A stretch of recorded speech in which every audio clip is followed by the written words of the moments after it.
Se vi dicessero che stanno lavorando per legalizzare la pedofilia, solo al pensiero ciò parebbe impossibile. In realtà non è una novità. Ci sono associazioni, movimenti politici, petizioni che stanno lavorando verso questa direzione, come il partito MVD in Olanda o varie iniziative per l'abbassamento dell'età del consenso. Certo, non è una cosa che può avvenire dall'oggi al domani, ma come per altre realtà abominevoli già in atto, per normalizzare un domani ciò che oggi sembra impossibile, bisogna far compiere all'opinione pubblica un percorso graduale, fatto di piccoli passi, vedi i principi della finestra di Overton o della rana bollita di Chomsky. Non so chi di voi conosce TED. TED è un produttore di conferenze di alto livello, che vengono diffuse e registrate in grandi teatri e soprattutto attraverso il web. Gli argomenti spaziano dalla cultura alla musica, dall'arte alla politica ed altri ancora. La sua mission può essere sintetizzata con il seguente motto: idee degne di essere diffuse. Ora è la volta della pedofilia, che nella forma prodotta dalla relatrice rappresenta uno dei primi step per la legalizzazione di uno dei più tremendi crimini contro la persona. Prima di lasciarvi alla visione del video sottotitolato in italiano, vi do alcune chiavi di lettura per saper leggere oltre. Il tema è tremendo in sé, la pedofilia appunto. Da notare quindi come la relatrice, di bella presenza, utilizzi un tono di voce molto dolce e accomodante, atto ad incidere sulla parte emotiva dell'ascoltatore piuttosto che su quella razionale. Mette sullo stesso piano i sentimenti con l'orientamento sessuale, fino a farli coincidere. Afferma che la pedofilia in realtà è un orientamento sessuale, come l'eterosessualità o l'omosessualità, facendo leva su studi scientifici che non vengono però citati o privi di fondamento oggettivo. Piccola parentesi, in realtà quando si parla di sessualità dal punto di vista ontologico, non è propriamente corretto parlare di orientamento, in quanto la sessualità può essere solo etero, tra complementari. Chiusa parentesi. La relatrice afferma che la pedofilia, tra le sue origini e cause, comprende il fattore biologico, falsità strumentale utilizzata anche per sdoganare l'omosessualità, che orientamento sessuale non è per i motivi di cui sopra. Vi lascio ora alla visione del video con la raccomandazione di guardarlo con spirito critico. Buona visione.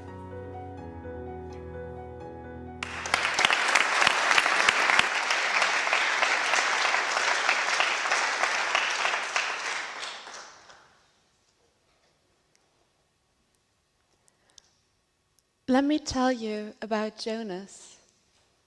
Jonas is 19 years old.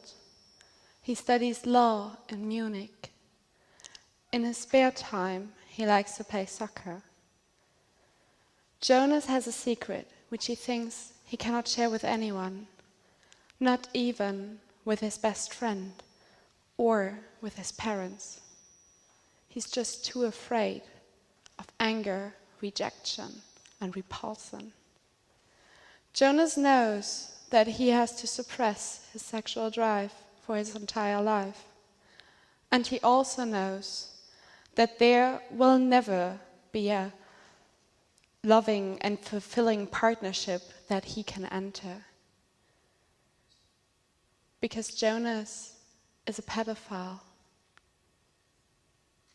He's only attracted to female children between the ages of 6 and 12 years. But since he's aware of the consequences for the children, he has never given in to his sexual drive. What is pedophilia? And what is it not? In the ICD-10, the International Classification System for Illnesses, pedophilia is coded as the sexual preference for pre-adolescent children. It is listed under the sexual disorders. Whether the persistent occurrence of sexual thoughts and feelings for pre-adolescent children have been acted upon or not is not relevant to the diagnosis. Like every other sexual orientation, pedophilia can have different characteristics. For example, it can be heterosexual, it can be homosexual, bisexual. Some pedophiles are exclusively attracted to children. Others are not exclusively attracted to children, but they're also sexually interested in adults. But their main sexual interest lies within children. Only if this main sexual interest is given, we talk about pedophilia. The vast majority of all pedophiles are men, about 99%. Within the male population, 1 to 2% are considered to be pedophiles. This translates to about 60 million people worldwide. This is as much as the population of Italy or of South Africa. Therefore, pedophilia is not an irrelevant phenomenon we can't simply ignore. Chances every one of you knows at least one pedophile are higher than that you don't know anyone. We haven't found out yet why pedophilia occurs. There are biological, social, and psychological factors to it. It occurs unrelated to socio-economical status and unrelated to educational level. So generally speaking, anyone could be born a pedophile. It is crucial to understand the difference between pedophilia and child sexual abuse, which is illegal and must always be. Pedophilia is only the sexual preference for pre-adolescent children. The difference between child sexual abuse and pedophilia becomes very obvious when we look at scientific studies. Think about it for yourself. What do you think? What percentage of child molesters are pedophiles? Have a guess. Is it 20%, 40, 60, maybe even 80%?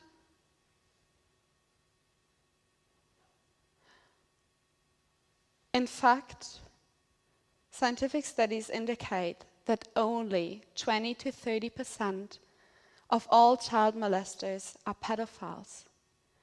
The vast majority of perpetrators are not pedophiles, but they're sexually interested in adults. Children can easily become victims of child sexual abuse because of their loyalty and because of ease of access. For example, a stepfather might abuse a stepdaughter because he feels anger or jealousy towards her mother. Not every pedophile abuses children, and not everyone who abuses children is a pedophile. Differentiating between these two groups is essential. Let me be very clear here. Abusing children is wrong without any doubt. But a pedophile who doesn't abuse children has done nothing wrong. I want to quickly summarize where we are at the moment. According to current research, pedophilia is an unchangeable sexual orientation, just like, for example, heterosexuality. No one chooses to be a pedophile. No one can cease being one.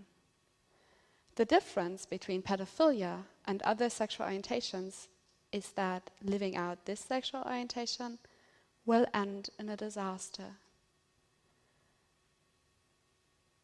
So let's think about Jonas again. How can we help him not to cause such a disaster? How can we help him not to live out his sexual urges? How can we prevent child sexual abuse? In fact, scientific studies indicate that one of the strongest predictors for child sexual abuse committed by pedophiles is social isolation. People who can't tell anyone that they're pedophiles logically won't get any help. For example, they can't tell their friends that they can't go to the beach because children in swimsuits might be there as well. They can't get support for situations they might not control entirely. And they can never be completely frank with someone else. We can make a difference for Jonas. We, as a society, can be there for him. At the moment, we live in a world that already excludes pedophiles because of their preference alone.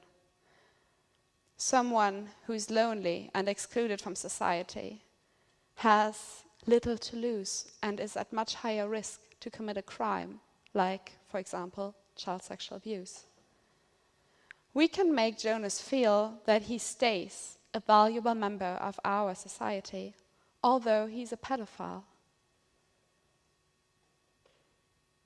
Right now, most of us feel discomfort when we think about this scenario. And most of us feel discomfort when we think about pedophiles. But just like pedophiles, we are not responsible for our feelings. We do not choose them. But we are responsible for our actions. And we must make a decision. It is in our responsibility to reflect and to overcome our negative feelings about pedophiles and to treat them with the same respect we treat other people with. We should accept that pedophiles are people who have not chosen their sexuality and who, unlike most of us, will never be able to live it out freely if they want to lead an upright life. We should accept that pedophilia is a sexual preference, a thought, a feeling, and not an act. We should differentiate between child sexual abuse and pedophilia. We shouldn't increase the suffering of pedophiles by excluding them, by blaming and mocking them. By doing that, we increase their isolation and we increase the chance of child sexual abuse.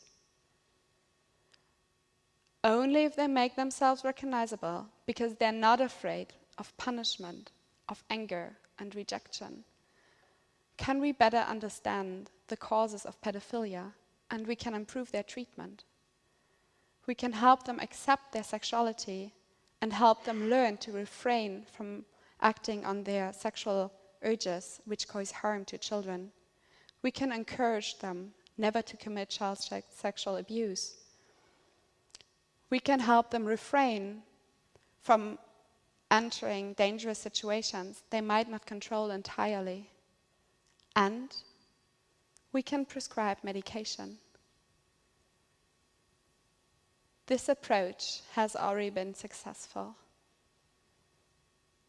In the last 10 years, more than 9,500 people have received help in a prevention network called Kein Täter werden,